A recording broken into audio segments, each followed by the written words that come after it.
Hi, this is Becky Coffey, and today we are going to paint this sweet little bee for spring and all things in nature. This is actually patterned off of a piece of jewelry I had back in the 80s, and she was enamel with silver wings, and I thought it would be fun to remake her. So let's get started. This one is done on a larger piece. It's just to get the pattern and to repeat it a couple of times. And as you can see, there's room around the edge, but it's actually designed for a much smaller surface. This was something I got at Hobby Lobby that has the fun beads, and it's a 5x7 essentially design. So it can go on a lot of different things. The first thing we're going to do is, if you have a stencil that is shaped like a hexagon or a honeycomb, use that. But if you don't, honestly, any shape, just to give it some texture in the background, would be fun. You could even just use some fun stripes and dots. I have had these stencils for literally ever, but you can get hexagon stencils in many shops on Amazon. I also assume they're probably in Michael's or Hobby Lobby or even Walmart. So you don't have to go buy this if you don't want. And that's going to create some of our background, as you can see. But the other technique we're going to do is called faux leather, and that's kind of this very mottled look. And the idea for this is that it's honey. She's on honey. So the first thing you're going to do is you're going to base coat it in Deco Art Sugared Peach. I do all Deco Art paints just because it's easier to get them for me. They're easier to get for most people, and they actually perform better for me than the plaid folk art paints. Those seem to have gone chalky on me, and so I'm not a fan of those. So all the paints, unless I tell you otherwise, will be Deco Art. You're going to base coat it, and then once it's thoroughly dry, I put my pattern on so that I know where I want to accentuate some of my darker spots, but it's not really necessary to put your pattern on at this time. And you won't put any lines on your wings until the very end. So we'll go ahead and get started. The first step for this is I'm using raw sienna, and then I am going to use a touch of coral cloud. But what you're going to do is, this product has in the past been available at, although this bottle is really old, Michael's and Hobby Lobby, but it's faux glazing medium. But all of the brands have a glazing medium. You could buy Liquitex, you can buy Golden, you can buy this, and this is still online available. I haven't checked in I think it was Hobby Lobby, I think had it, but I don't know if they have it recently. What you're going to do is you're going to mix your glazing medium with your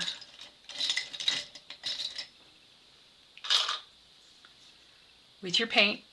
Now, I don't want this to be super dark, and the glazing medium, what it does is it gives it body, and it's going to give you some scrunchy little lines. They're very random and marble-like, and like I said, this is like a legitimate, like faux painting technique you may have already tried at some point. All right, now what I'm going to do over here is I'm going to use some of this, and then I'm going to just do a little different version with some.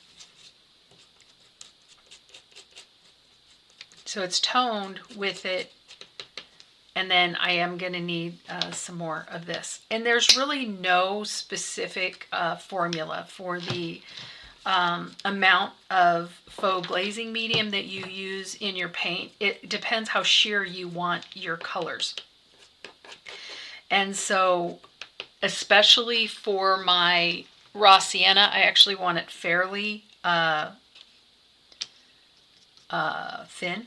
I don't want to see it real dark because it's going to take away. You want this to really fade to the back and just really add a lot of dimension and some fun texture to the back.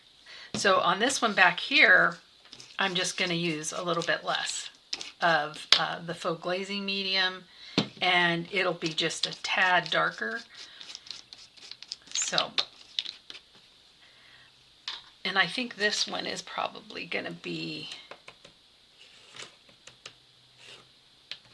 a little too opaque for what I'm wanting. So I'm just going to come in here and then I'm going to thin this one out too. But I do want this one to be just a little heavier. All right. So the unique thing that you'll do if you've never done this technique before is you're going to use a paper bag. I want to just let you know that don't put any of the colored printing because it could transfer. It doesn't always, but sometimes it does. So you want to make sure that you're not using anything that has that ink on it, just in case. The other thing you can use is just cellophane that you buy.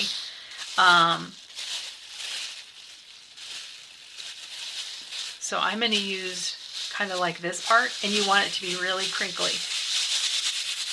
Sorry. You want it to be really crinkly, and you want it to have lots and lots of texture. And I'm going to get another piece. I think this technique is super fun, and it's literally mistake proof. You can use it for so many things to really enhance your piece. And if you don't like to get messy, you know, get some gloves on, because sometimes, you know, you get your fingers in it and stuff. You can reuse your plastic bags to use it over and over again, but you do kind of have to clean them. I don't. I just throw them away once I'm done. All right, so what I'm going to do is I'm going to bring this back in, and then make sure I'm on camera here. All right. So what I'm going to do is I'm going to just take a nice big brush and to have the most random, you're going to make sure that you're putting on all of your background in an area at the same time. But you could do it in steps and side by side. So what I'm going to do is I'm going to go in and I'm going to lay it, and you don't really have to avoid the bee, but there's no reason to put it behind the bee. Now I'm going to go back over here. I'm going to get some of the peachy one. I'm going to lay it in. And then remember, we've got some of the darker. I'm going to lay some of the darker in, especially along the edges. And the more you put on, the more texture you're going to have. So kind of be aware of that. If you want a ton of texture, then you're going to add a lot more of the actual glazing medium mixture. If you want a little less texture, you want it more subtle, then you're going to use, sorry, I'm moving all over, I'm moving too fast.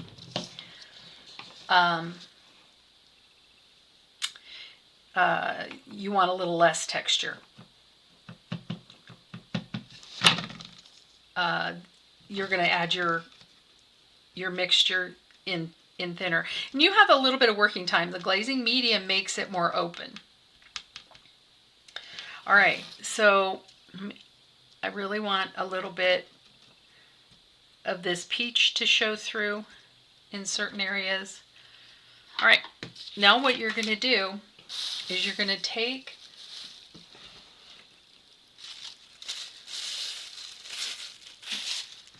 and just to be really clear, I want to make sure I'm not going to get this ink on there. and I'm going to bunch this up and I'm going to lay it down.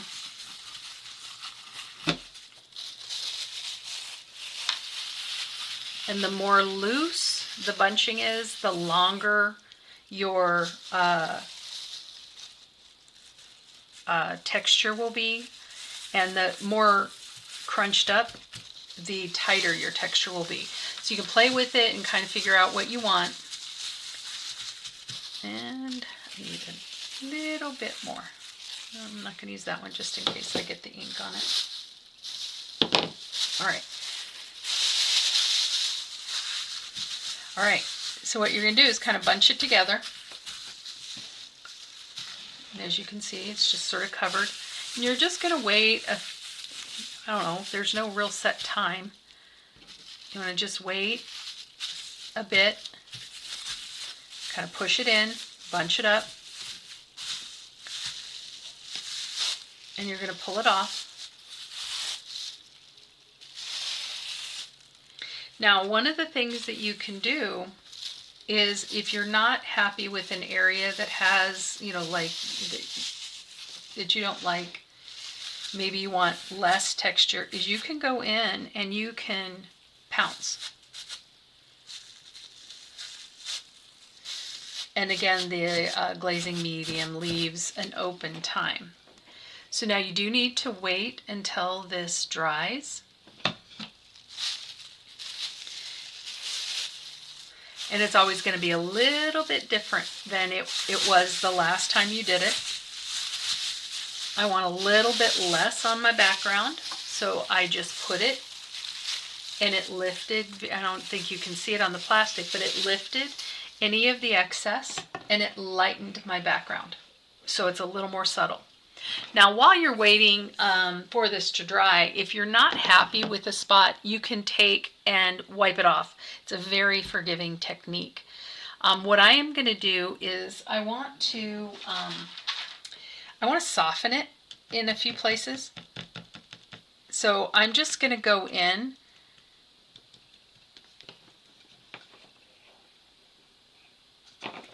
and I just softened it just so it's a little more subtle.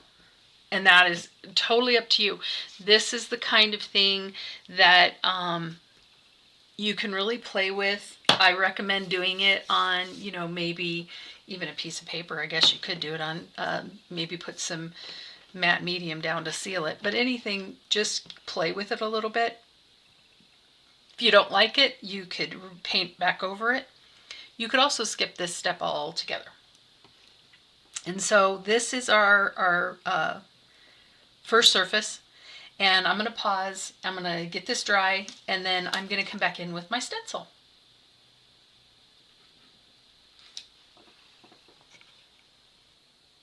All right, so I'm back, and I've got it dried. It's still a little bit tacky, so you will notice that. So it can kind of stay tacky even after it's dry, and once you varnish it, that'll go away, or you add additional layers. And you really don't want to rush that. You really want it dry. Now what I'm going to do is I'm going to do a variety. So I have my little flat tip brush, and I like to use a paper bag to do my dry brush. And so I'm just wiping it back and forth, because you want, this is going to sound like a paradox, you want a lot of paint on it, but you want it wiped back. You just don't want it wet. And so you kind of want your brush to have quite a bit. And for those out there that are really good stencilers, or you do it a lot, just jump right in. But if you need a little extra, encouragement, you want to keep it as flat as possible. And I hold mine down and I really focus on a small area. And I just start by rouging and going around. And I kind of do them so that I'm kind of inside of the one circle, I'm doing a variation. So there's going to be some parts like down here that's very light, and over here it's a little darker. And we're going to go in and enhance them later as well. We're going to do a step where we might choose a few where we are going back in and even side loading. So you're going to go in a little circle, and because you've held it down, ideally it's not going to move on you, and you're just going to be really random. Some of them are going to be side by side and the same color. Other ones are going to be skip a cell or two. And this is raw sienna.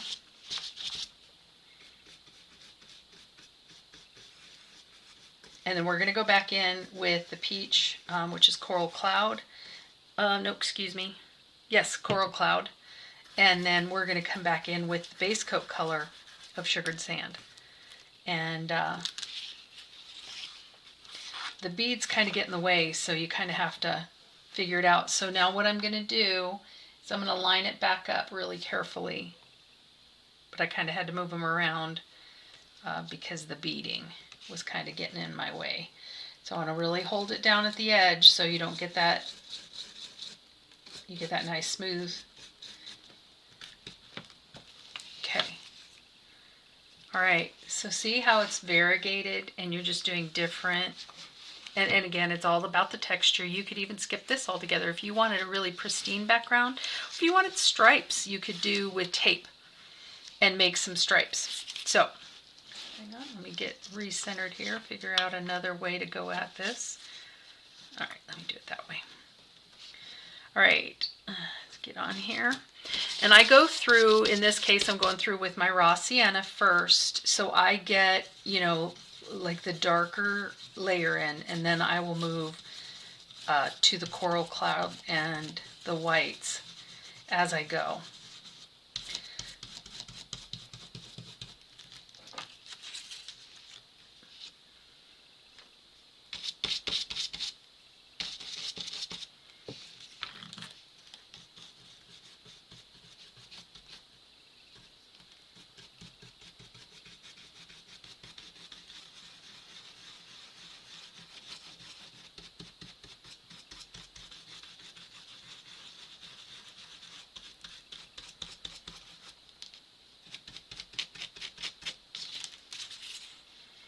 Okay, so now that I'm moving it over here, I want to line them up so they kind of still carry the pattern, but it's not critical. Oops, I moved it off the camera. So what I did is I lined them up over here, and it's not critical when you move to a new spot because they're not going to be connected, but in case they do get connected, you kind of want to line them up. All right, so there we go. Now what you're going to do is kind of look and say, do I like my darks? Do I feel good about it? And I do. That's fine. I like it. What I'm going to do is when you're doing this, unless you have multiple brushes, or if you really want to use multiple brushes to keep it really pristine, otherwise you just fill this with quite a lot of your next color. In this case, it's going to be coral cloud. And then I'm going to clean my brush with the actual, there we go, paint. So now I've got coral cloud in here, and now I'm going to clean it out and get it ready to dry brush. So now I'm going to take all that excess out, but I have a mixture. It's toned with the raw sienna. Okay, and then I'm going to come back in here, and I might choose like, okay, so again, I'm going to line it up, but I am going to choose to go over a few that are completely unrelated, and I'm going to do it on some that are actually already with the sienna.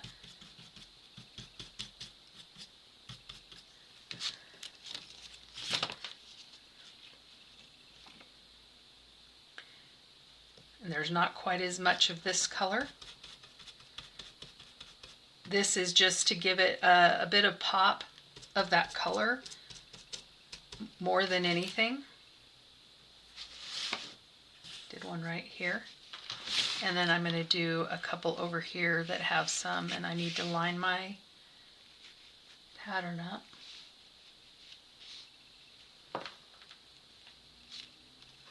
And I really enjoy doing things like this because with very minimal effort, it gives you a real uniqueness to your piece, and it will be absolutely different than anyone else's. And you can tailor this to your own liking. And this one just sort of really lost all its shape, which is fine, not really a big deal. I'm gonna do a little bit of side loading.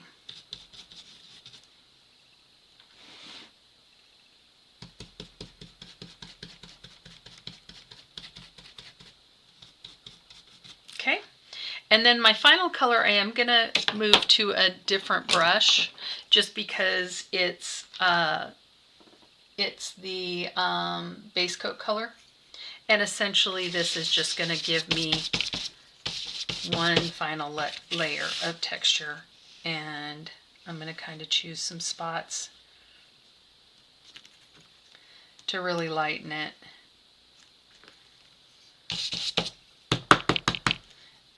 And for this one, I'm just gonna kind of really tap it in.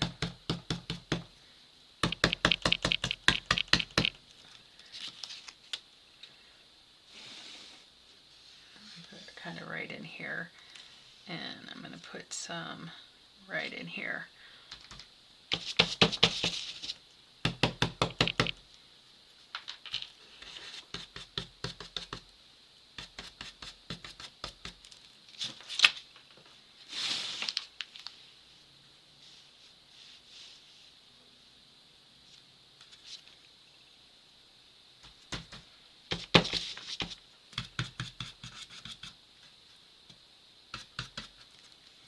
Okay, so this one right here that I kind of lost the shape on, I'm going to go in here and I'm just going to really kind of change that one up. Essentially kind of rebase coated it. I didn't really, but if that makes sense. And now I'm going to go back in with the peach that I had earlier. All right. Ooh, there's a little blank spot right up here. Didn't really have much of anything, so I think I'm going to go in there with, this is just kind of a brush mix of the peach and the white, or the, excuse me, sugared, which is acting as my very lightest, my sugared peach. And we really lost it there, so it doesn't really show. So I might do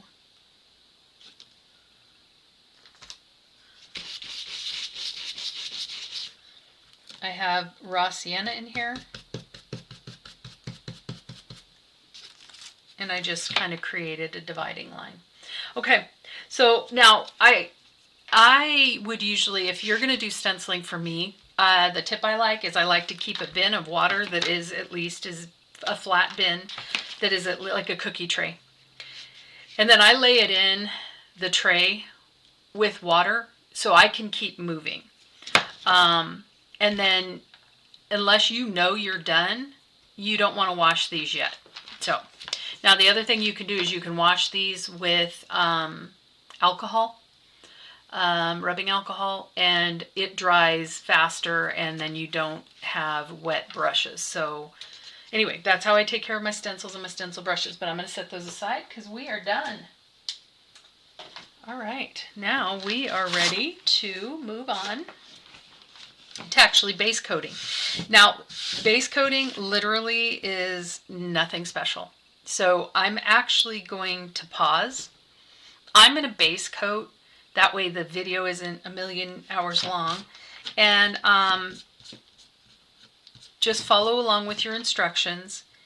And the only real mix you have is for the wings, is a mixture of gray sky and toned with sugared peach, and maybe even a hint of this. So it's just not quite so bright of a gray color, but they really are supposed to be silver. So kind of do a mix, follow along with the instructions. But other than that, it's all really straightforward.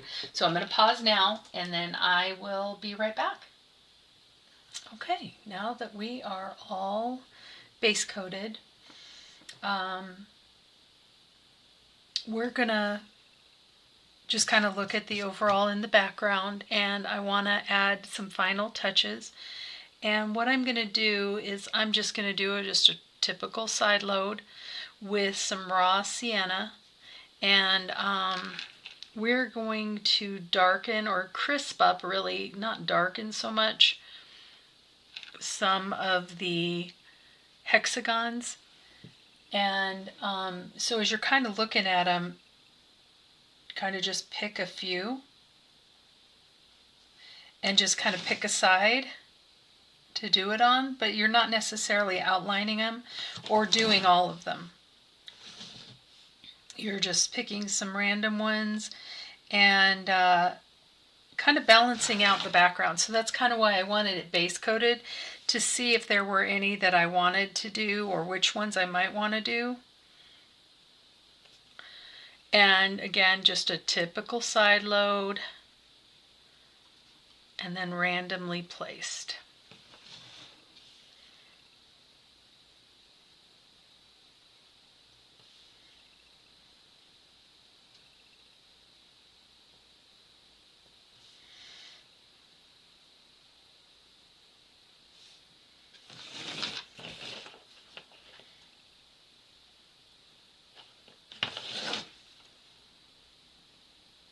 And somewhat like a regular shadow or highlight, you want to choose a side. You don't have to, it's because it's not really trying to shade them, but you could, I just chose to do them all on the left side. But you could do, different ones like this one I can do on the bottom. But there's not a specific pattern to this. This is just really just to accentuate. Now what I'm going to do is I'm going to do the same thing, but I'm going to use our base coat color of Sugared Peach. And so see some of these that are lighter over here, I really want those to be enhanced just for fun. Just for funsies.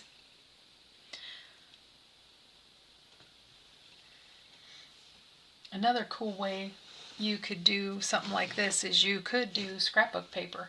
And if you chose to do a scrapbook paper, you would seal it with matte medium. You can also use wood sealer. I've had other people do that because that's what they had. I use matte medium, but it's fun to, play around with some mixed media kind of elements. So yeah, you could always do a really cool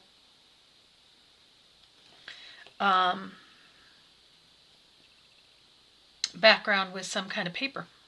Be kind of fun. So these I'm kind of doing on the opposite of where I did. I'm doing these on the right and the bottom.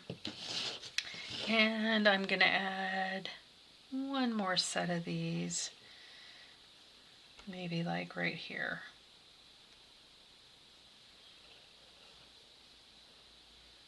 So really random. Actually, I think I'm done. Okay, so now what we're going to do is we're going to start to layer on. So here's your background colors. You've got Sage Mint and Coral Cloud. The centers are Pineapple as well as the yellow stripes. And then this right here is your only mix. And that is mostly gray sky, but tinted with Coral Cloud. And that was the only two that I added to it. So that was the mix that I'll put in my instructions. And what it does, and this is just a tip for you, anytime you add your background color to a color, it tints it and it makes the overall colors more cohesive. I also tinted a little bit in with the green, just to give it a little more gravity, but you're not going to see that, so it's not necessarily something you have to do as part of the instructions. But again, I just used Coral Cloud to tint. my colors. All right. The head and the stripes are done in soft black, which if you're a big user of black plum, this is just even deeper black plum, to be honest, because if it's thinned out, it's very purple. But it's not as black. I didn't want it to be a black hole. So that's what we're doing here. And now we're going to do really typical side loads. I am going to do a flower start to finish, and then I'm going to go back on pause and then finish them, and then that way you'll have one, and that way, again, the video is not a million. So the way I did the flower, it's very stylized. So it does not get, it's not tucked in a random way. It's very stylized so that one side is always dark and one side is always light in a very structured way. So what I'm going to do is I can see my lines through the paint, but if you need them, you may want to trace them back on or just quickly do them. What I'm going to do is I'm going to make a decision as to which side, and then that side will always get, this is Coral Blush. So, and I'm using a 1/4 inch angle shader. So whatever you're more comfortable with, feel free. I am never one to suggest you should try a different brush if you're not comfortable. Somebody might like a square. I'm going to go on the inside. And I want this to come out. I'm going to come back from the top. Want it more diffused at the top, and as you can see, I'm sort of walking it out, but then I really want it kind of the whole bottom. And then we're really going to accentuate this with Strawberry, which is very sheer and very bright, and again, kind of speaks to, this was kind of based on an enamel pin that I had. So it's pretty fast. You don't need to spend time fussing on this. I'm going to come up, reverse, walk it out a little bit, come down. And a few a few more sheer side loads is better than trying to get it all at once. Okay, and the final one. This one, it's a little different shape or whatever, so I'm kind of bringing it up. And essentially you kind of want it to end about halfway. And then the other side will get a very bright pop of white, tinted with Strawberry. All right, so let's do a couple more. Just finish out this. So again, pick one side.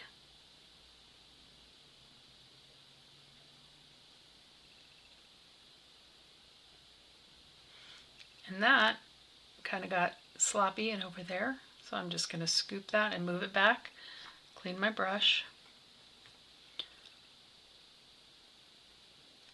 Because I had been doing the bigger one, I should have cleaned it out and made my side load just the point,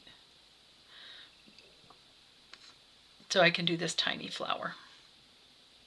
Now I use a floating medium, but water is fine.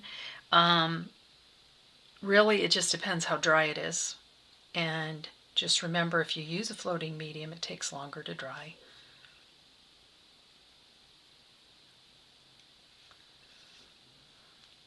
Okay, so if this one was not behind, it would be there. And that means this one goes right here. So I'm going to go up on my toe. Oops.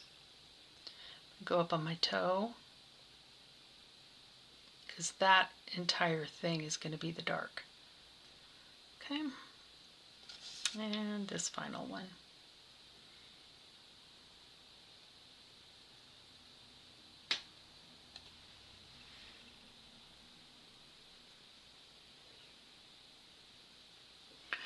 right, and this final one back here, what I do is I just go along the entire top of that petal that's in front, essentially to shade the entire thing, because you're going to have a lot less detail. Now there is one petal, oops, excuse me, that you can really see, and then this one back here is completely, this is really straightforward. It's nothing special, this kind of side load. All right, here I'm going to go back in and deepen this one.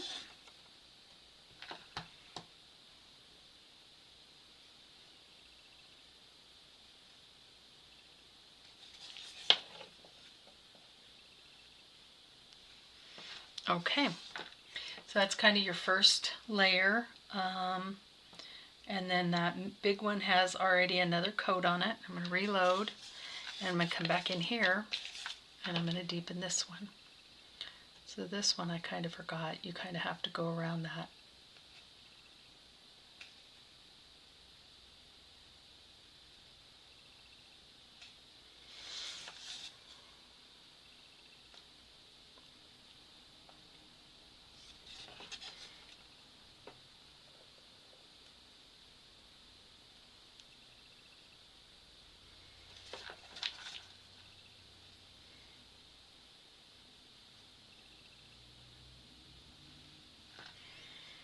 Okay.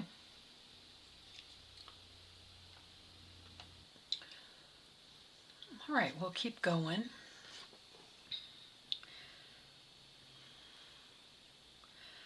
Okay, so you're going to do this all the way around. And if needed, kind of walk it to the middle of the petal.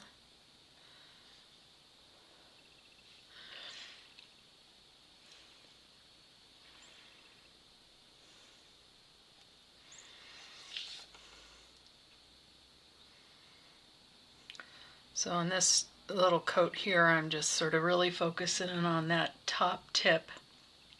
We do want it a little darker, so we're going to put a teeny tiny little stroke inside of that divot in the upper center of the petal. So we want it a little darker so it'll show up.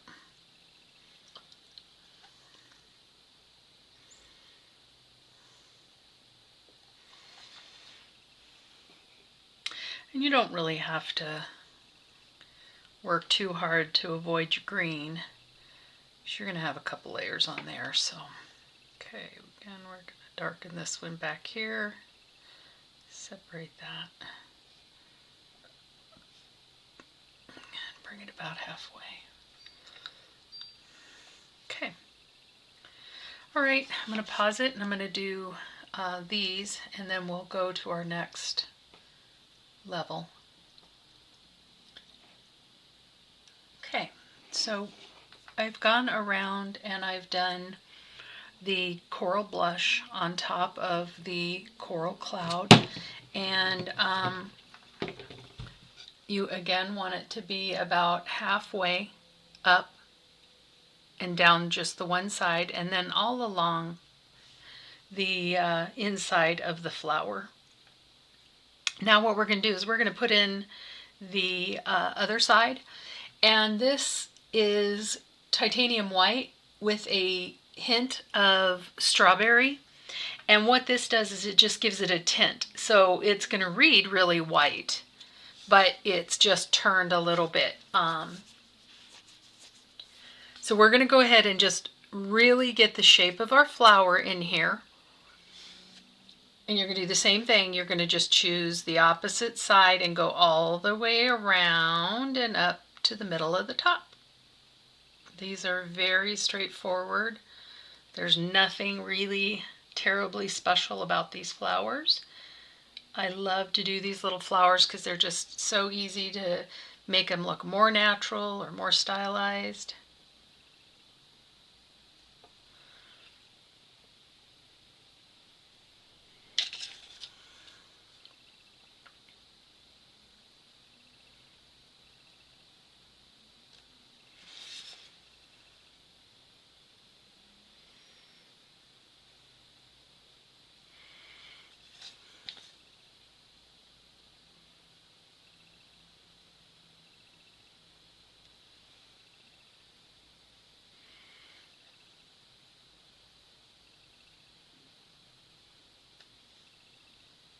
Oh goodness, I've been off that whole time. Off camera. My apologies. Okay, so I did just from the bottom to the top.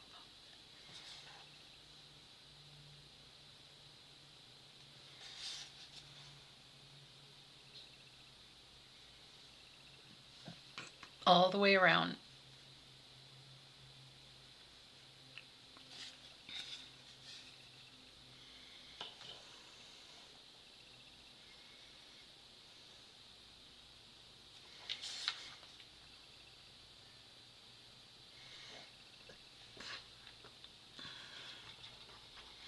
You're going to go around and do that on every one.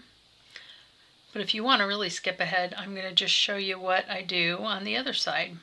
Okay, the other side, remember, has the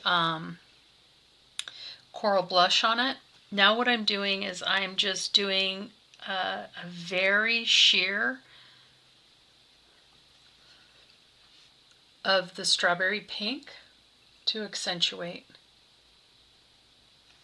You're going to bring it all the way up. So remember, we're meeting halfway in the top of the middle. And this just gives it some character. It's so sheer, and it just sort of turns it pink a little bit towards the pink or the red side.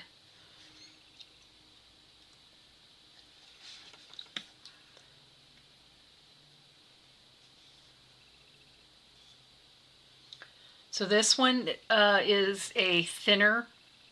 So your coral blush you're going to want to bring out about halfway, and this one is only going to come out about a quarter. And just sort of follow it around. So white on this side, white tinted with strawberry, and then this is straight strawberry. I'm going to go in and finish all of these in that way. So I'm going to pause it now and I'll be right back. Okay, so what we have here is our side load of the pink color, which is white tinted with the strawberry, and it goes out about a quarter of the way. You want some peach showing in the middle. Some of these you can turn more or less pink or dark or light, really depending on your tastes. So now what we're going to do, so we've done the strawberry on the dark side all throughout every one of them.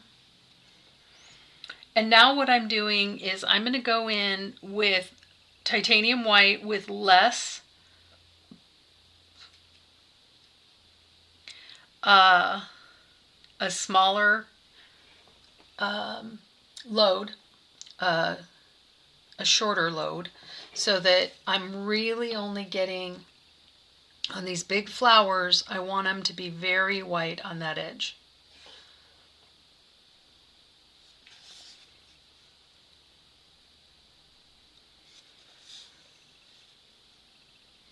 And you can also do this on any of the small ones that you want, but essentially we're really just making the bigger ones a little more white.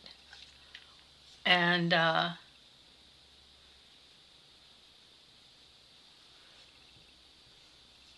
leaving the smaller ones to be a little darker in color. I'm walking this one out a little bit more.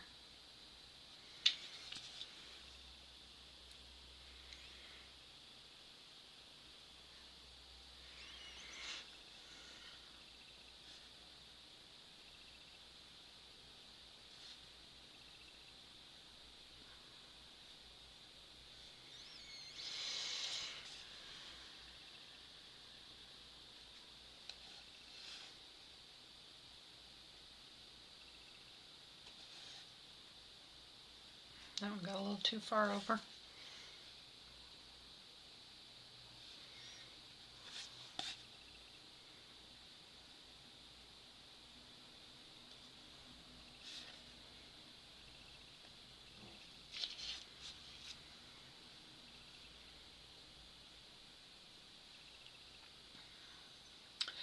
Okay,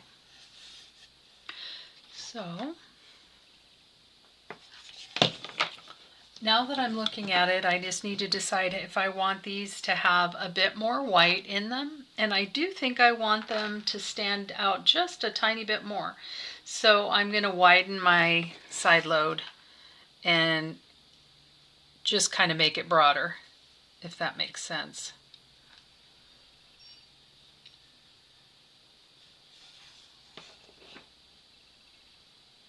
So more all the way out halfway. I really just wanted them to be quite a bit different than the ones below it. I didn't feel like I had enough separation there. All right, and let's do this other big one the same way.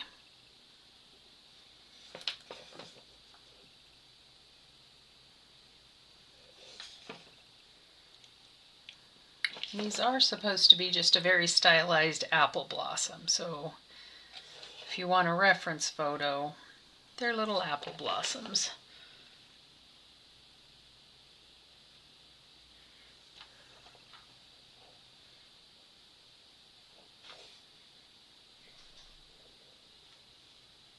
Okay. All right, now what we're going to do is we are going to take a, this is an 18-aught liner, but you could use a smaller one, and it's a short liner, as you can see. I like really short liners because you get the flexibility of that, but you get that super fine line. So now what I'm going to do is I'm going to start to outline these. And I want a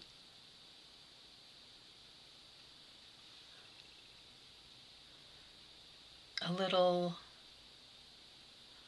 dip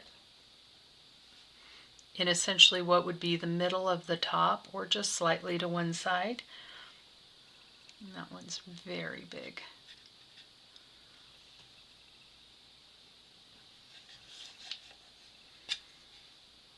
Do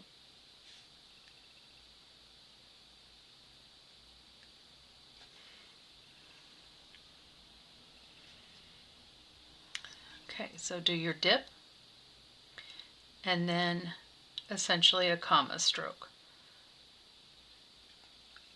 So thicker at the top where it meets the little dip, but the dip should be fairly blended in, make it part of it. Now what we're going to do the other side is same thing, excuse me, but with strawberry. And you're going to do this to every one of them. And this one is just a comma stroke. Or in my case, a little sketchy stroke. And it's going to meet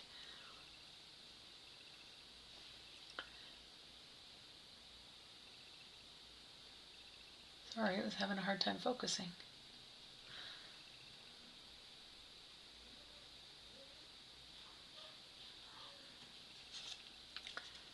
Again, I'm going to start down here where we wanted the biggest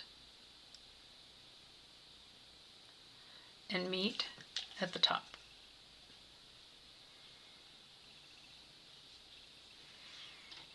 Okay, this one is, I want it to blend in a little bit more at the top. I didn't get it quite as thin as I wanted. So essentially it's an outline of that side of the petal. All right, so let's do one more. I'm going to use the titanium white and pink, tinted with pink. Got my little brush loaded. I'm going to dip in.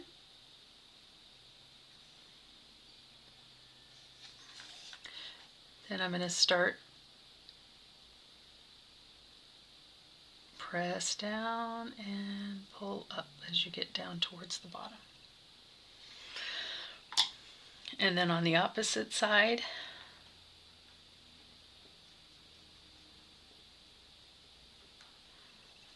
I'm going to turn it over and I'm going to start from the bottom where I want the darkest This one's sort of shaped funny, so I just sort of sketched in a bit of a line. And then up here, it's easier for me to sort of connect it.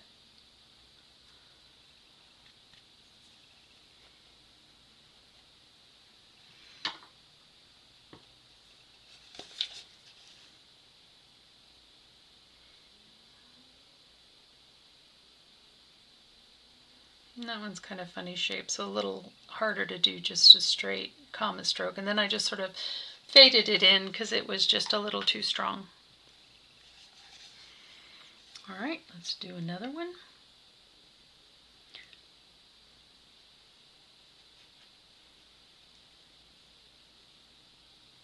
All right, I'm going to finish up all my little white ones here.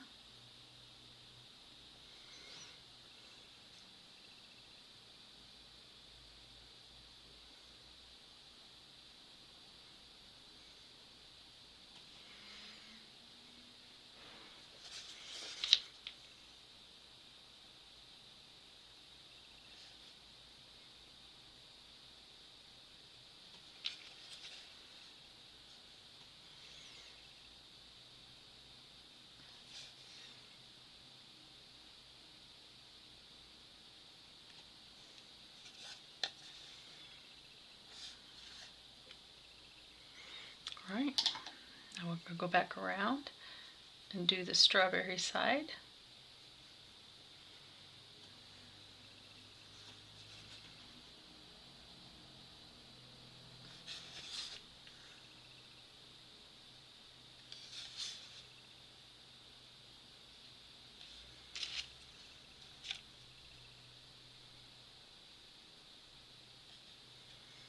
Okay. So I'm going to pause it. I'm going to do the rest of those. And then that's as far as we're going to go because we may need to touch a little bit up after we do our greens on our leaves. So let me pause. We'll get us caught up and I'll be right back. Okay, so what I've done is I've gone ahead and just continued with the side load. On the bigger ones, I wanted to have more white, so I brought out that side load of the lightest white with the tint of pink strawberry in it. But again, make them as different as you want, or they can all be very similar. And I did a line of the strawberry along the strawberry side, so essentially as an outline. It's very sheer, so it doesn't really read as an outline. And then I did the brush stroke of the white tint mix on the white side with the little dip in the top. Now what I'm going to do is I'm going to bring in, with this same small brush, some interest. You're not going to really see it. It's just going to be more of a hint. But from the center on the very darkest part, I'm just going to do some light flicks of strawberry on this side, essentially to deepen it right along the end.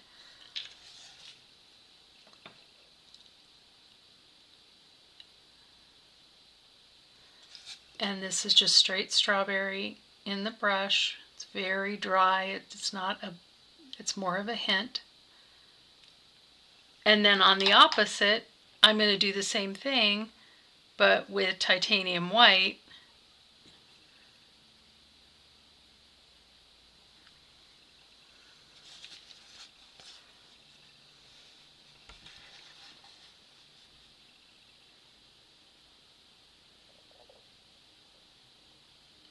Following the curve.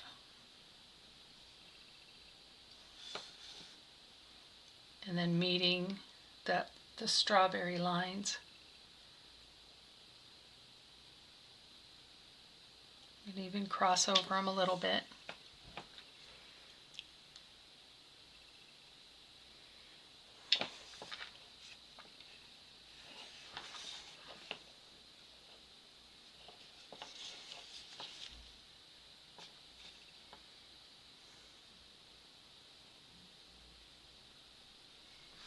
I have a hair loose.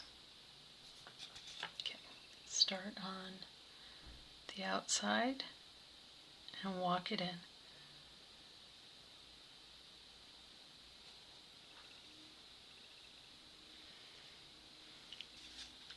It's very subtle, but it's sort of shaping your flower.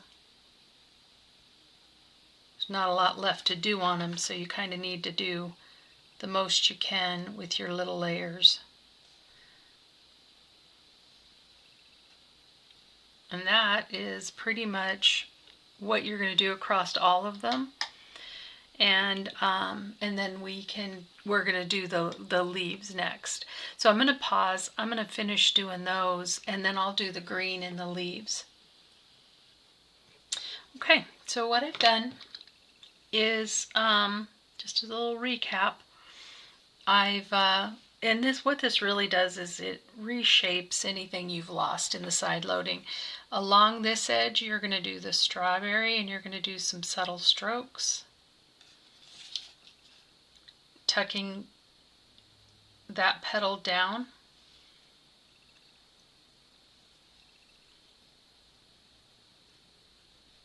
And do the same with the white, and refine your shapes and your colors. All right, so there's that. Now what we're going to do is there's only a couple of clusters of feathers, feathers, don't know where that came from, leaves. So it's up to you if you want to trace in or just choose one. But this right here, you want to decide which one's the front one and which one's the back one. And just draw a little subtle line. And so you just kind of follow along. Now, that's not required. It just helps me for class here, or paint along, whatever we're calling this. So this is just straight Hauser medium green.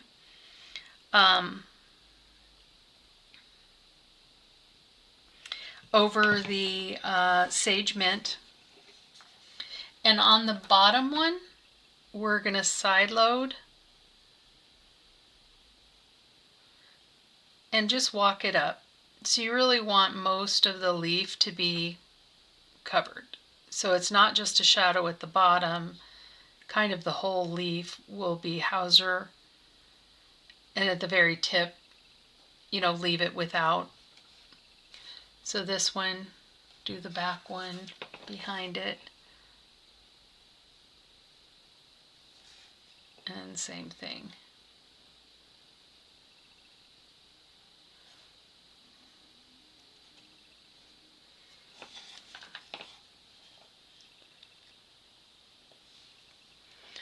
I brought that one all the way to the tip. So what I'm going to do is I just cleaned my brush, and then I'm just going to come back off of the wing onto the...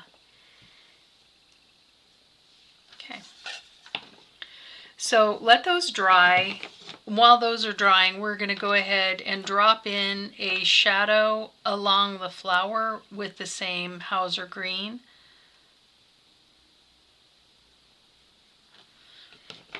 For all the rest of them.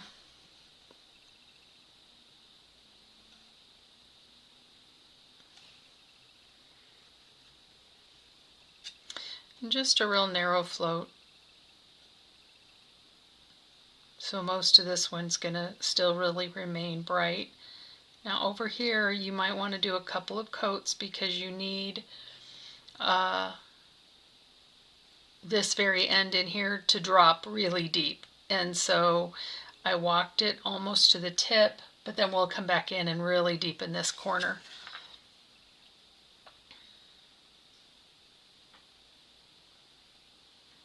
Just really simple leaves that we've done a million times on a million projects. I really like to have fun with these stylized little flowers and leaves. Let's flip down here, and that one is not loaded properly. It's got something in it. There we go. So for this one, we're going to just come all the way across the bottom.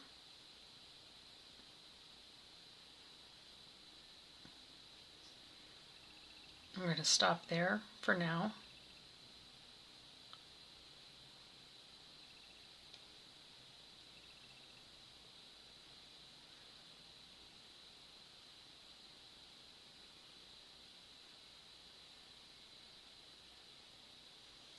Almost off camera there. Now this over here actually extends onto the wing. So I am going to drop back one step, and we are going to do a wash of titanium white over the silver wings. Now this gray, I added some of the sugared peach and the gray together to kind of make it less purple, because it really showed as purple. But I didn't want it lightened because I really do like the idea of the sheer paint over it. So I just have a side load and thinned to milk-like consistency. And then I'm just sort of following, and you can see I'm making a bit of a stroke. And that's just to sort of indicate that these are wings and they actually follow some sort of pattern.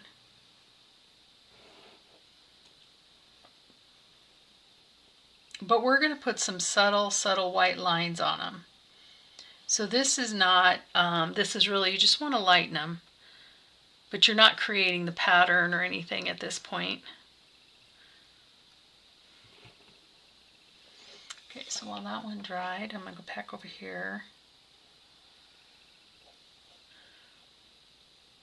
And this is just a brush mix, like a thin milk sort of consistency.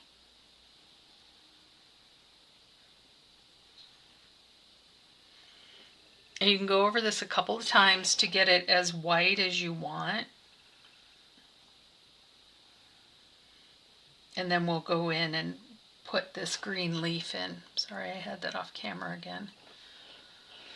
All right, so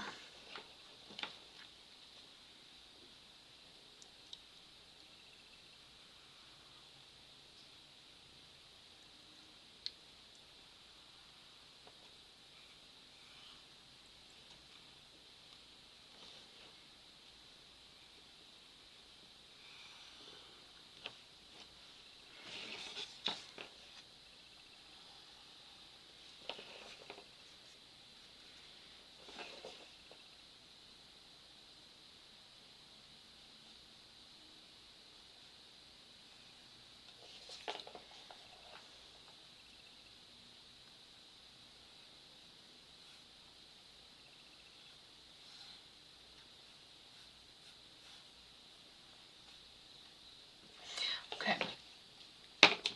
And see how it gives it a sheer layer. It doesn't really change it much, but it gives the illusion of it being sheer. And that was all we were really trying to do with that. So this is a, clean that up there.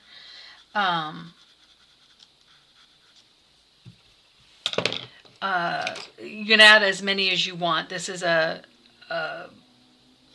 pre-layer for the actual lines that go on. Now what I'm going to do is I'm going to come back in here and stick my leaf that goes up on that.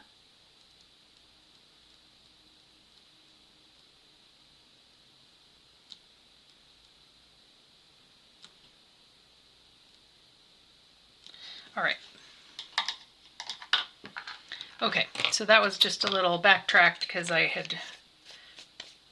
you really want to do your white. You can do them at any time, but you could even do them as your first layer before you even start your flowers. Or you can just carefully kind of go around your flowers, however you prefer to paint. All right, now let's get back to our greens. While we're waiting for that one to dry, I'm going to work to avoid that one. And I'm going to come back in here and I'm going to add some dark to this back one. And then I'll come up and add some here. Again, this is not probably particularly unique. You've probably done something like this before. So you can add as much emphasis to these little leaves and petals as you want.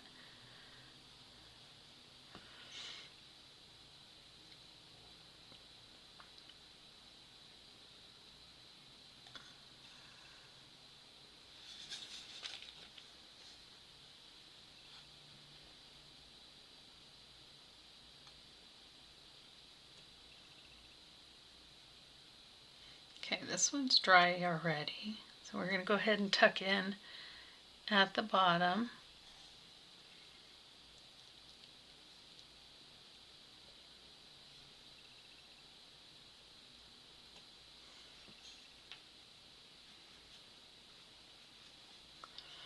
And this one we're going to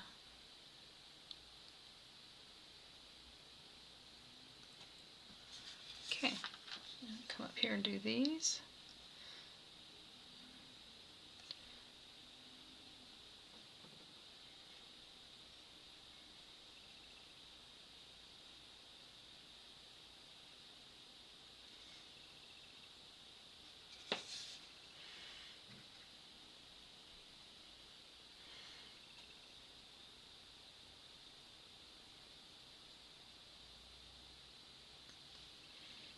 All right, so very simple. They're not a complicated leaf. I'm going to let that dry, and then we're going to add a little bit of a highlight, and we're going to tip them. I'll be right back. Okay, so the only thing I don't like about Deco Art Americana is that they don't really have a really bunch of great greens that are bright. I feel like I always have to mix them. So I am doing a half and half mix of celery shoot and foliage green to tip these. And you can choose to do your 1/4 inch, or if you have a small shader, that's fine. Or you can use a liner and really just stroke this in. But what we're going to do is we're going to tip all of our leaves.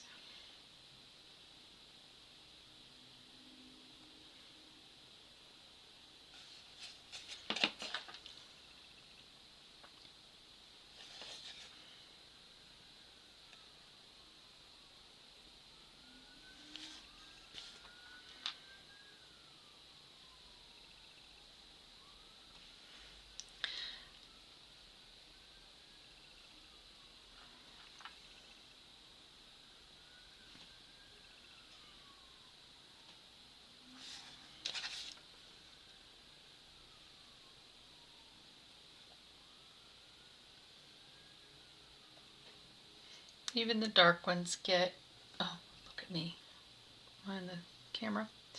And then the bigger ones you can make even more. Just really fun. Nothing too sassy here. Okay.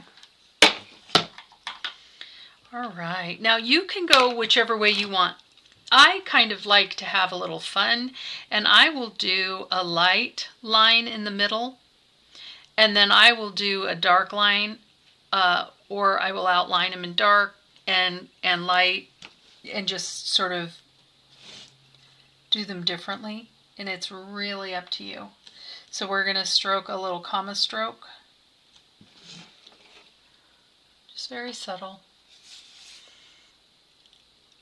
And this is where you can come back in and accentuate with the dark green. So essentially kind of like a shade and a highlight. But this, you know, you don't have to get overly complicated when you're doing these. Hang on, I got it. Okay. So this one we really want to tuck in, so I'm going to add some small strokes of dark green.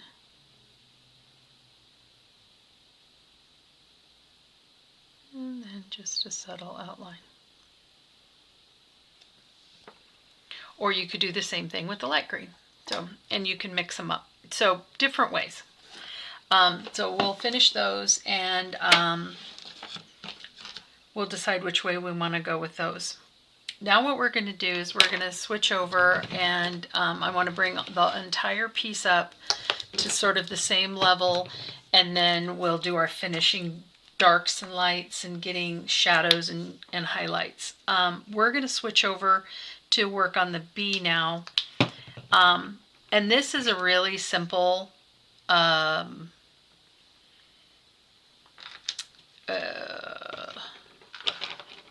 outline with cadmium yellow on top of the pineapple.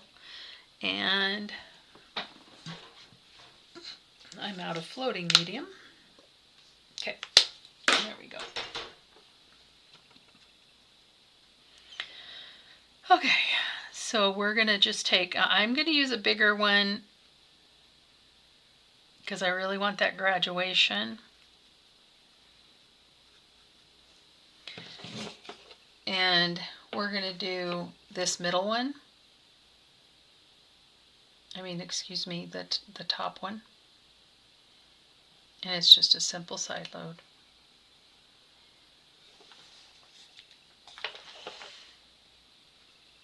And I'm not getting it quite as wide as I'm going to want it, so I'm going to do it a couple times.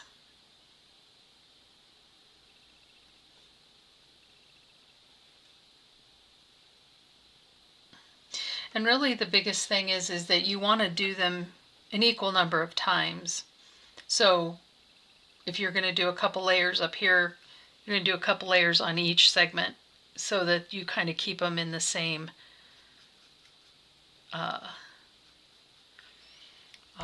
tint. Okay. And you're going to do the opposite sides and allow them to dry as you go.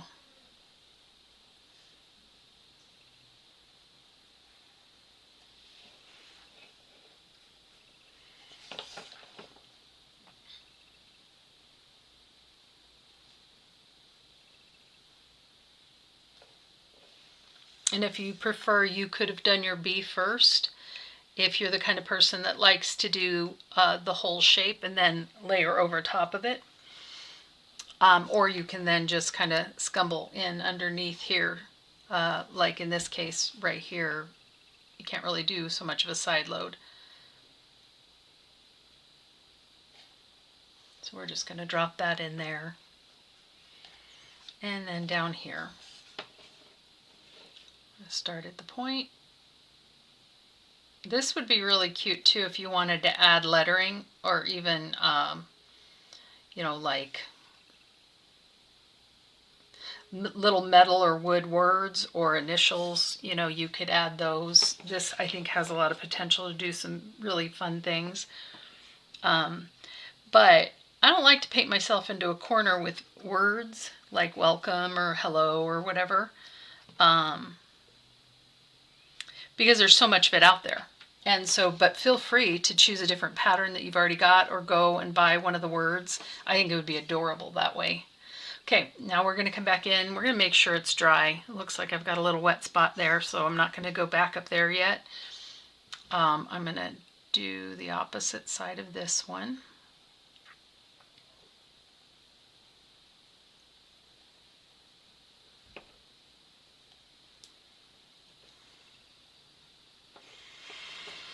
All right, I think my top one is pretty dry.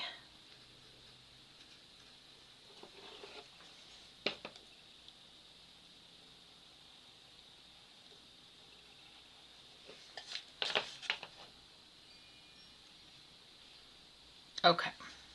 Now I am going to come back in and I'm going to do a little white in the middle of these, but essentially you're just wanting to leave, some of that pineapple showing in the middle Or you could really do more of the darker yellow if you wanted, or less of the darker yellow. But I just side load around the entire shape and give it that dimension. And then it's going to get a final load of raw sienna. Come back in here, underneath here. And then we're going to do the bottom of the top one. Okay, all along here.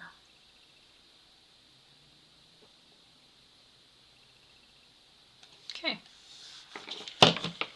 Okay, that part's done. And then what we're going to do is, so remember I'd mentioned that soft black is really just really dark black plum. So if you start to add water to it, if you don't use that color, you know, like if you're just a purist and usually you use lamp black, the fun thing about the soft black is that it's a much more subtle color. So the heavier black can shade it and make it more intense, but you don't really see the difference, you just feel it. I don't know if that makes sense, but all right, so we're going to do the same side load. And now what we're going to do is we're going to go around the outside of our black parts. All along.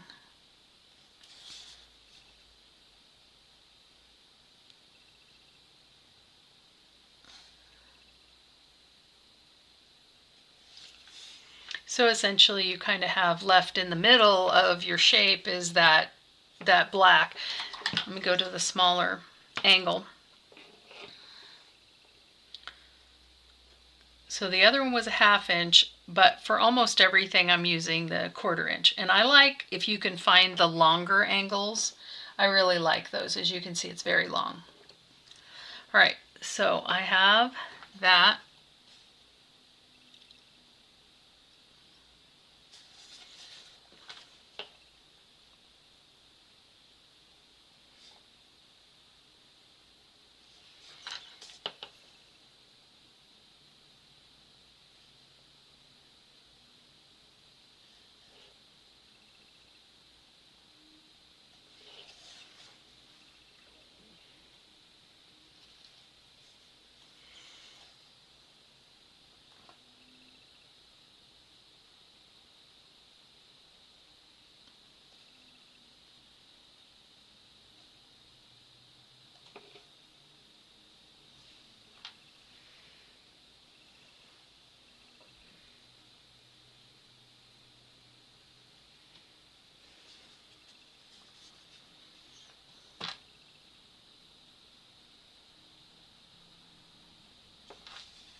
Okay, so it'll be very subtle, but I don't know if you can see, like right here, there's no black. It's just the soft black showing through. So it just gives it some emphasis. All right. Okay, so I'm gonna show you how I designed the wing lines, but they should be a milky white and very thin, and you can freehand them. You can do a much more angular. You can kind of get creative, but essentially there's 2 wings here. You've got like a top wing and a bottom wing, and they'll kind of be broken apart. So if you look at your pattern, you kind of have, you've got some very angular lines, but they're very subtle. It's just that the pattern makes them look like it's pretty bold. So you can trace them on, and if you trace them on, then you're going to have to erase them so that they're lighter, or trace them on with white tracing paper. So I'm going to take a moment and I'm going to get myself the lines on here, and then we're going to kind of go through some final steps. But while I'm doing the tracing to put those on, I'm going to put the legs on. There's very few like legs or whatever on here. And we'll want those on so that you know where to finish some of your detail. Okay, so we're going to go ahead and do the white. Now I wanted even more of a wash on here. So I laid my pattern on and then I erased it back. So I have a hint of it. Again, these can be done very sketchy. You can be really strong and angular. I'm just going to do them freehand. I've also added my antennas up here and my legs. And then these legs are covered over here. And then there's no upper legs over here. So those are done in soft black. So let me do the wings first. And I like this one. It's like a #1 short round or a short liner. This is an off-brand, and it equates out to my zero, my Princeton zero. But my Princeton is a little blunt for me, and I can't get quite the sharp line that I want. But anything that gives you a fine line is what you're going to want to do here for your lines around your wings. And so you're not locked in. Just do whatever works best. So you can see that I've got a lot in the body, but it comes to a nice point. Now the other thing, and I cannot remember who taught me this in a class, but this is wet. And if you just take it off, it sucks the paint down and moistens at the same time. And so it's, and I think I did it before, like this person was like, this is what I do. And I don't think I realized I did it. So you guys might do that as well. But what it does is it keeps that, I guess, capillary action that pulls the paint. So anyway, that's what I do. And then I also put either flow, medium, whatever, in my paint. So we're going to outline.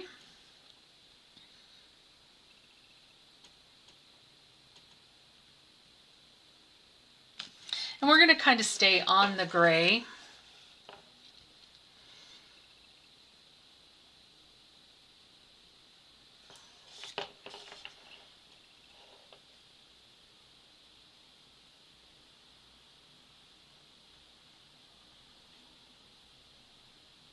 I know some people use the Jelly Roll pens. I think like Lynn Andrews, she likes a Jelly Roll pen, or she did a class for us and she used a Jelly Roll pen. So that could be maybe a way to do it. I don't have one and I've never really used it, so I don't really know the rules around it, but I think the like, you know, can you varnish over it? Do you have to spray varnish? Those kinds of rules. I don't know those rules. All right, so you can see that I've got all my lines on here, and I'm going to follow them because they're what's on the pattern, but I think you could do a lot of different things. You could just really get creative in the lines that you do for the wings.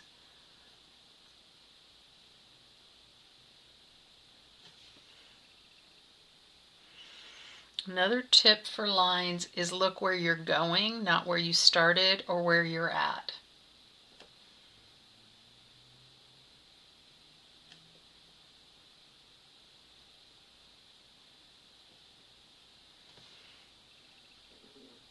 Okay.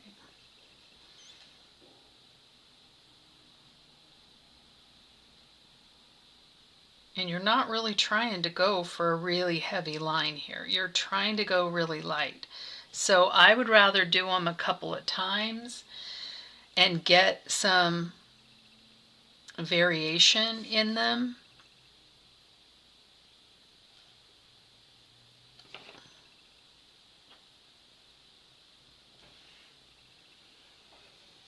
Okay, I'm going to go ahead and pause it so you don't have to watch me do that forever and ever.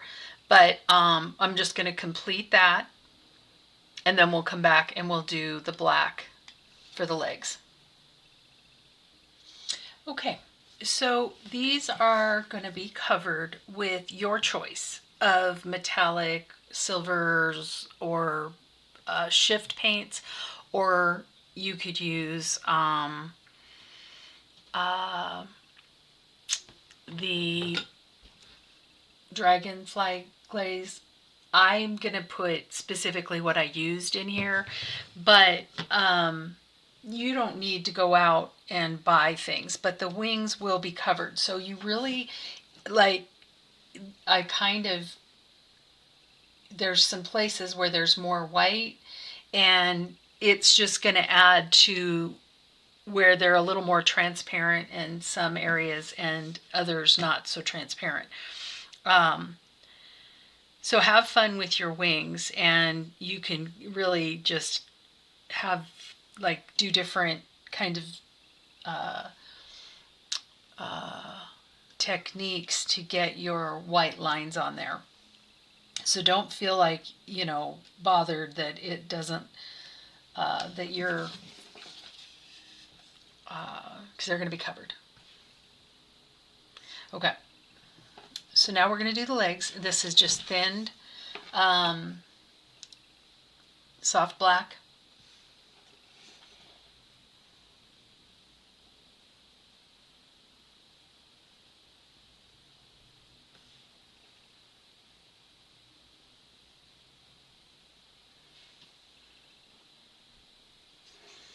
And up here's your other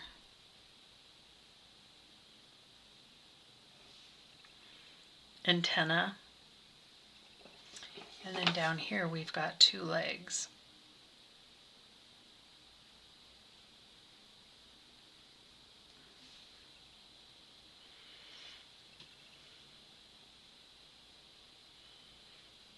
And you can get a little more fancy, or you can leave them very skinny, like little legs. So what I'm going to do is I'm going to do like a little brush stroke. Now that I've got them on there, I'm going to come down and do a ribbon stroke where you make it wider and you lift it and you push down again. So you get like a little bit of segments. So again, with the thin wash. So I've already put on a little line, so it's easier for me to follow. You're going to come down, you're going to press, lift, and press. And you're going to get little thighs and calves. I'm going to do the same thing on this little leg up here. Push down, lift up, push down. Oop, that one didn't work very good, so we'll just make it and give him a little foot. Now, I do like going back in and putting a little bit more, so that was a pretty thin wash. We're going to actually do a super thin line of more of the pure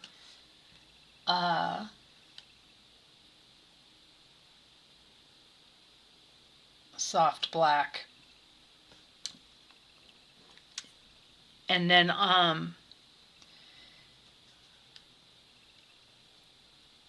like on the leg,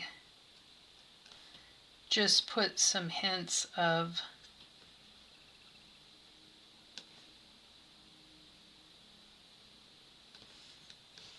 detail.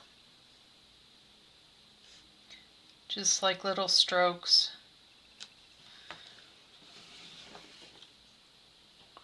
Okay, so now we're going to put the centers in our flowers, and I've lost a center right up here. So I'm just going back and I'm base coating this one in pineapple.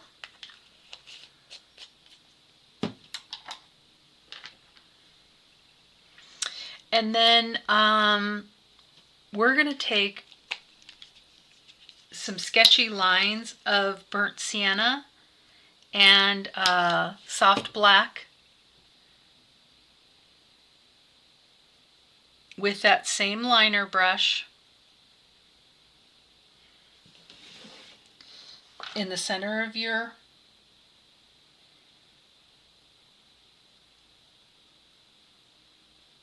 and just very thin little lines.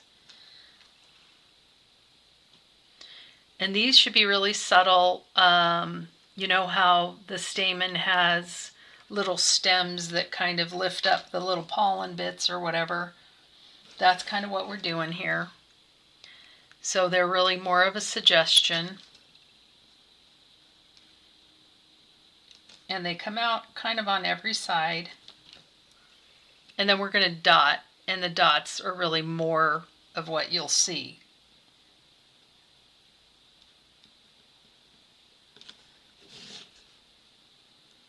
But before we do the dots, we're going to do a little bit of shading. Okay, so now what we're going to do is we're going to take our little 1/4 inch and we're going to side load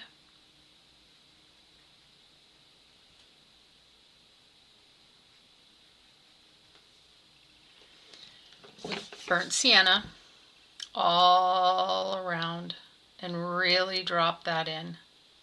You can walk it out a little bit if you want.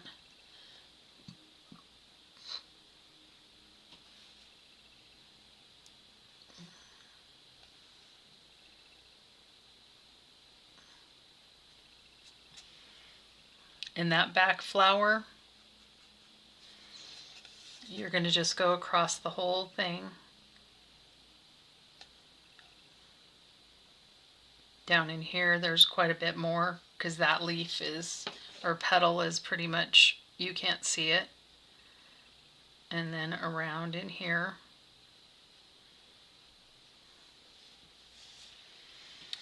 And kind of look at it and see if that, and it, what this does is up until this point, the darks and the lights on your petals could make it look a little disjointed. And this really ties it together as one shape. All right, so simple, just go around up here.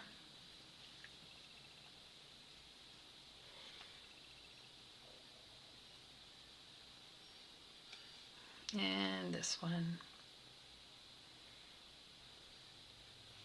And then while you're at it, you're going to drop some of this burnt sienna behind anywhere where two flowers meet. I did it right here, sorry, I don't know if I was on camera.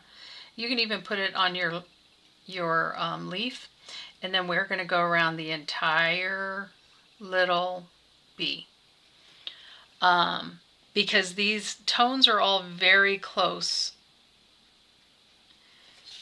So you're going to want to separate things out. Now when you're doing your outline around your bee, you want some lighter and some darker, and we are going to come back in and do some around it with black, soft black. But you're not looking for a consistent all the way around the edge.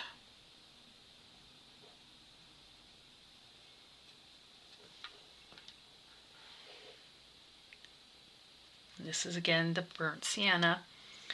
All right, and come back up here. So in behind here, I really want that to be in shadow.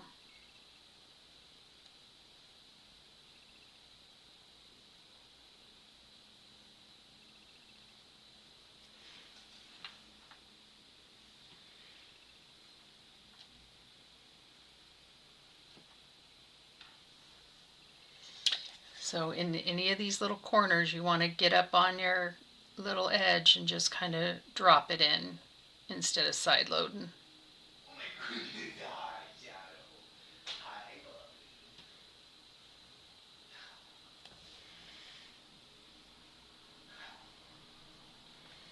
All right.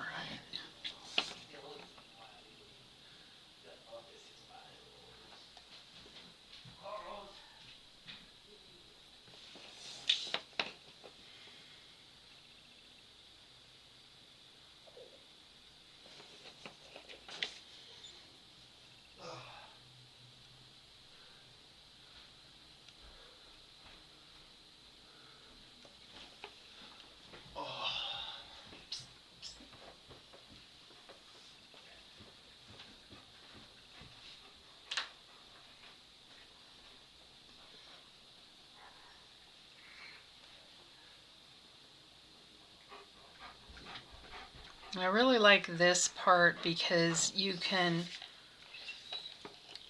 kind of make it blend in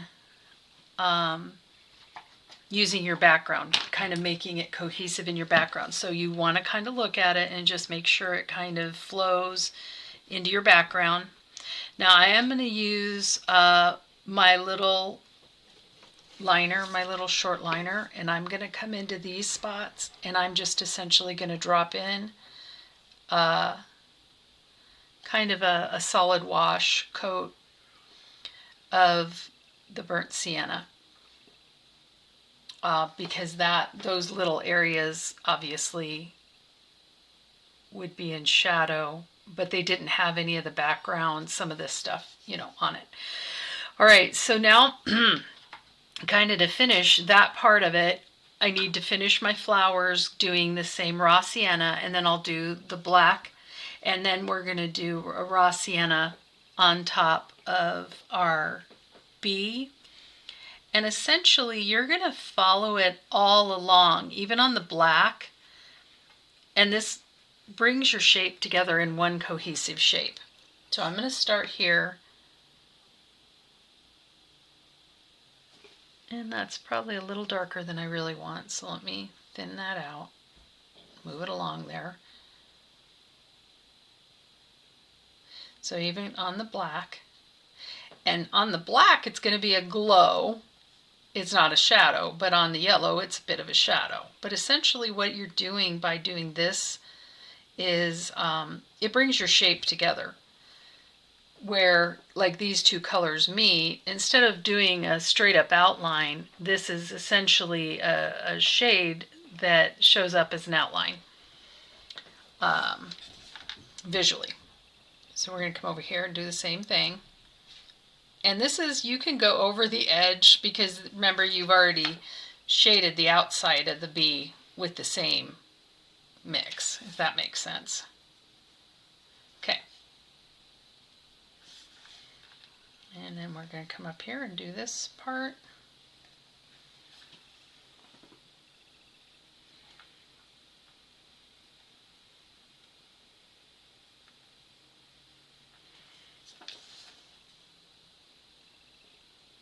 Make sure I'm on camera here.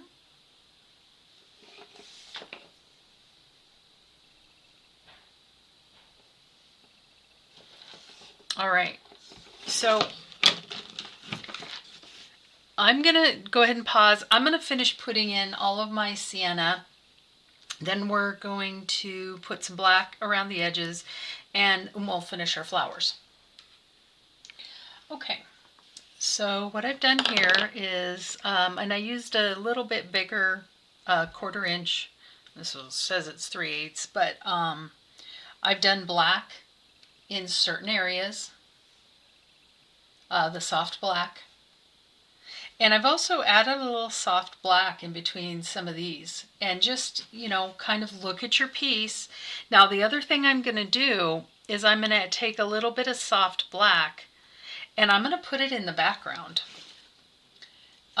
Just really randomly. And just pat it out with my finger. And just add one more scruffy dimension. In just some random spots. I'm going to do my dots on my flowers. This is a little technique that I kind of invented. So to get the best dots, you want a real heavy cream sort of consistency. And to get that, I add a little bit of water, but then I smush it with my palette knife to really emulsify it. And then I realized, well, why don't I just bring my palette knife close? And then I can dip and dot much faster and much easier. So I'm just going to start with yellow, and I want them random.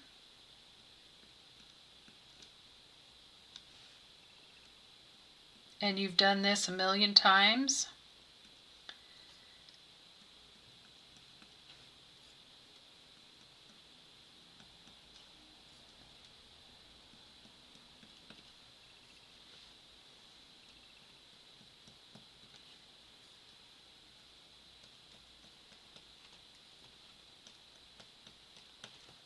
You want a few really tiny ones way out on your petals, but mostly, and that's, so I put those after I've dipped a few times. So you can see you've got really tiny ones further away. And then we'll just do these down here. And again, this is just cadmium yellow. And we're kind of, we're keeping them on the yellow. And remember, we've got, and I will put a few black lines in here too, if necessary, to accentuate the lines. On the original, I only did just very few. I need a little bit more.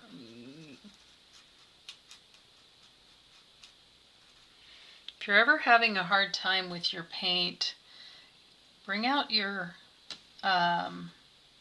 palette knife. It really reinvigorates your paint. Obviously, it smashes out anything that can be smashed.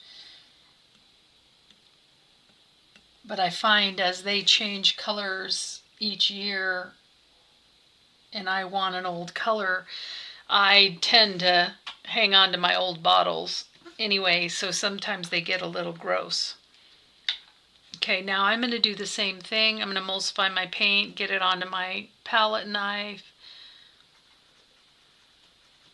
And the reason why you want it a little bit thinner is so that they start to lay flat. All right, now these are burnt sienna, or excuse me, raw sienna, and you don't want quite as many, and you're going to keep most of those inside of the center. Same thing though, if you want a few way out, you want to get the most of the paint off of your stylus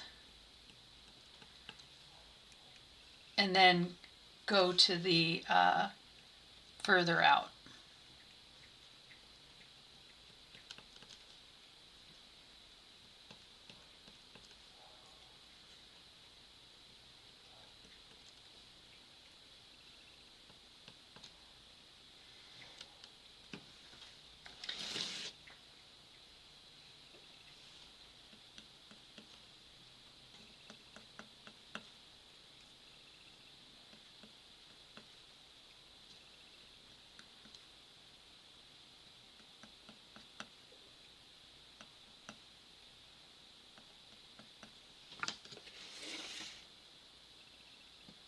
Okay, then even fewer is going to be your soft black.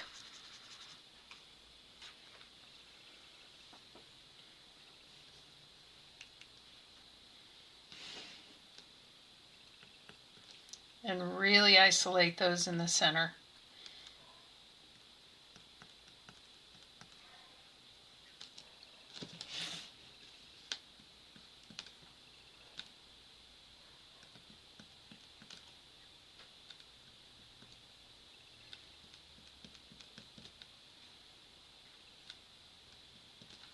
And then the final ones, and those are more on the outside, are just plain old titanium white.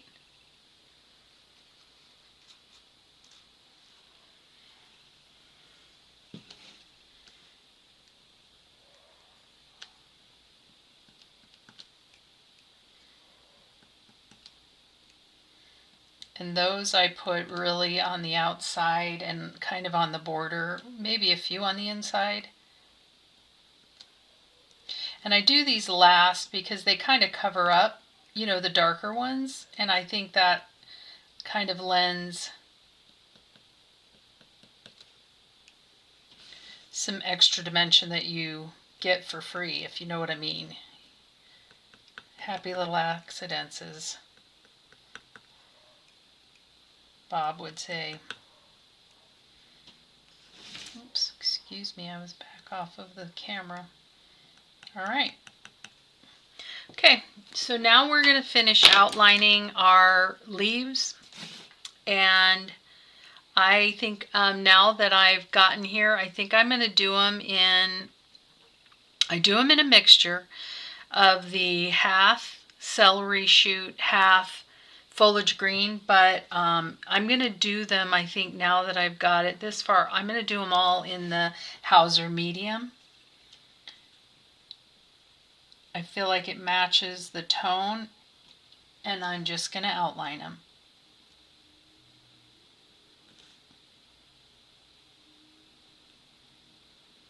And I may go back in and do something fancy, but with some celery shoot, but I also used the burnt sienna, excuse me, the raw sienna, to go over the leaves while I was doing it on the petals.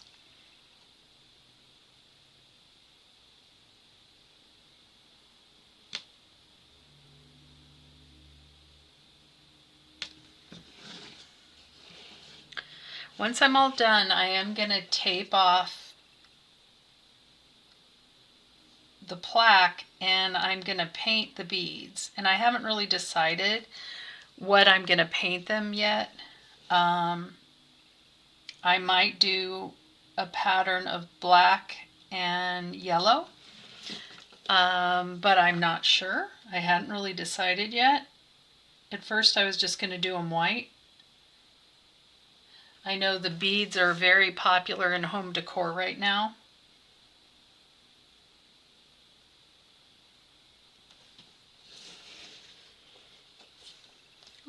That is a big old glob of paint, and that doesn't work.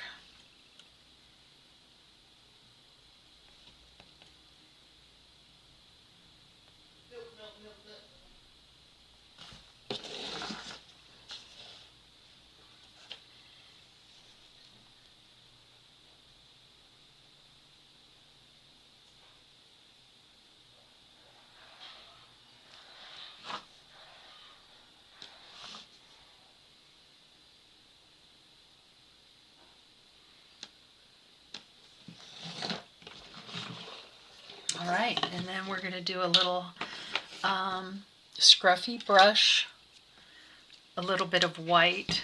It's probably not, that's too small. A tiny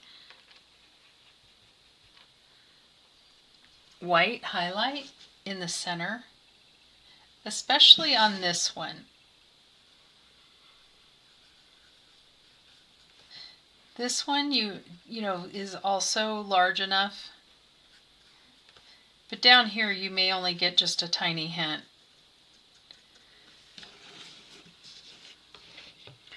Now we're going to do just some final outlining, and this is where you just really want to assess your piece. Some of the outlines are going to be in here, and you're going to do some of these with black, soft black, and you're just going to kind of accentuate. Oop, that was way darker than I intended. So it's kind of thinned out. Soft black in really thin lines, and we're going to add, it might be easier if I get up here,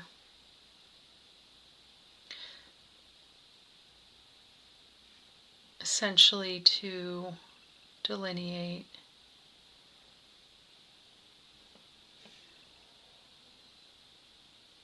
just certain areas on the green.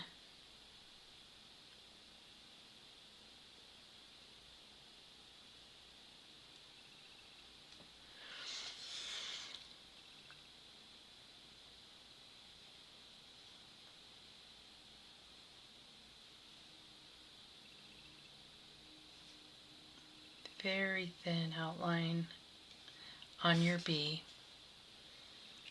You don't want her to look really heavily outlined. What the heck was that?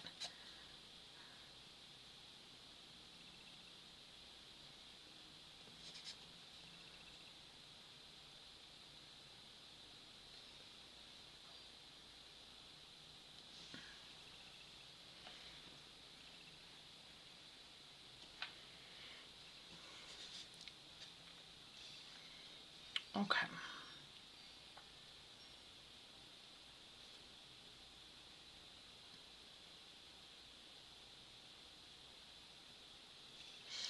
All right, so we're going to finish outlining around your flowers. Again, put some coming out of the center. Divide anywhere you need to divide.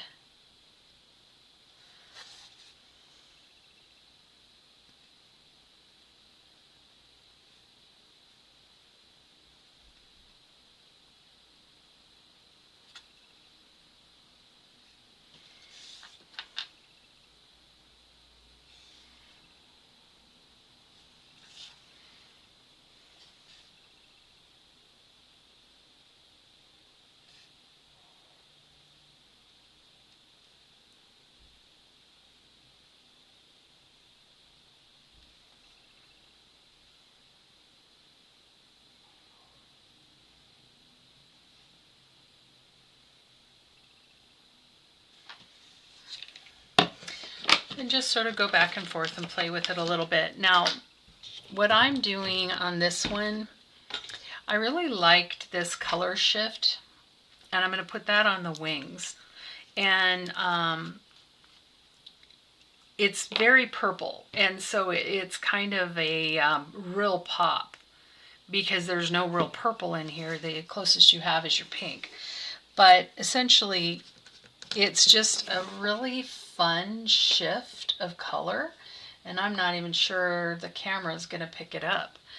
But if you don't have that, any clear glitter, I think the only thing is try to keep it in either a warmer tone. Like if you use green, the Green Shift Dragon glaze, just be aware you're getting green, and that might be very lovely. But you kind of want to, there's just so many of these metallic type things that you could do that would just look really wonderful on it. So I don't want you to go out and buy a product that you don't, maybe aren't going to use again. But I did want to try this color shift, and it's a folk art, and I got it at Michael's. Now, I also did the folk art dragonfly in the gold, red, violet shift, but I put it on the background, and I really like it on the background. It's extremely subtle, and I also put it in the center on this one, on the big one. You can see I had a lot more room, so I did some flourishes, but I did some on here, but it is very, very subtle. You probably can't even see it, but it's a lot of fun, and it keeps it in that in those warmer tones. All right, so let's do this one, and these are just really thin washes. And you want to always, with metallics or glitters, you go in the same direction. Because if you start to wiggle and move, it has something to do with aligning the pigments, and you get a smoother, more attractive look.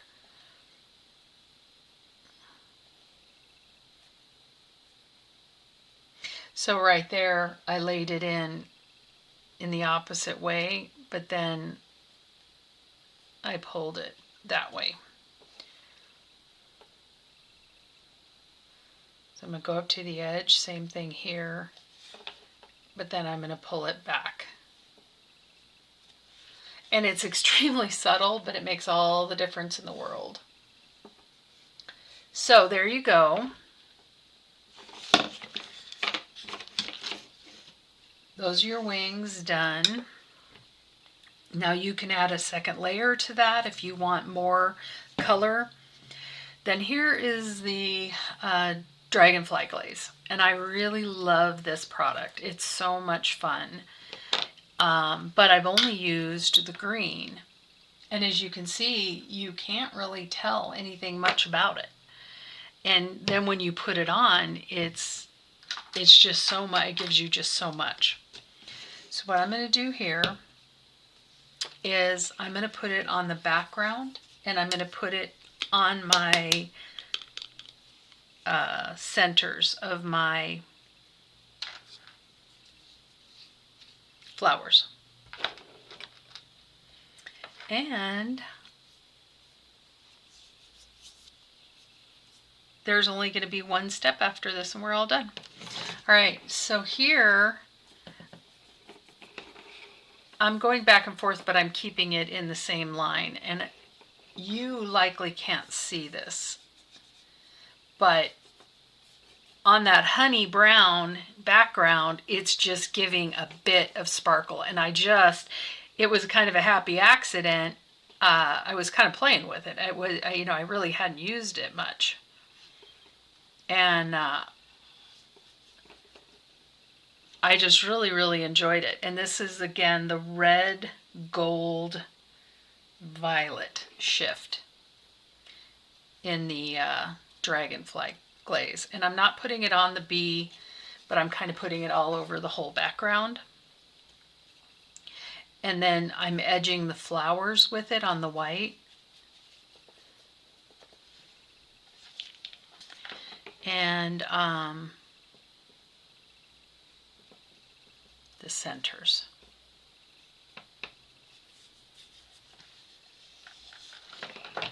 I think I was off the camera.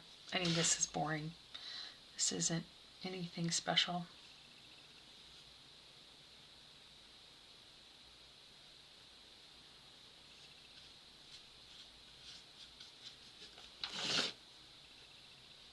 Okay. All right, that's done. And then I'm going to take my 0 and load my brush.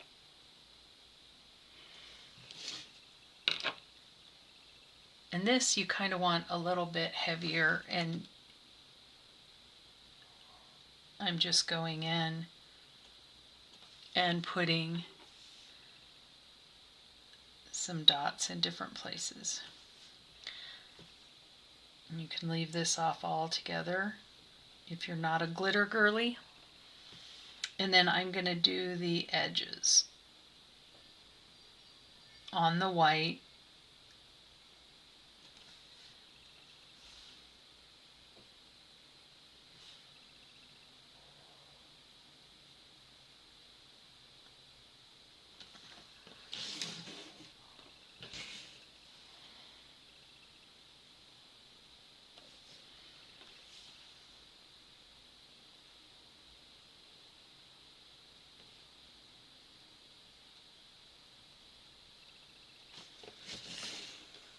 And you are all done. Don't forget to sign your piece. I hope you've enjoyed this. I will share the finishing of the beads if you buy this. This was, like I said, I don't think the label's on it anymore. It was from Hobby Lobby and has these wonderful beads. And I finished it with a satin varnish on the original. But I hope you've enjoyed her. Thank you so much for watching my video.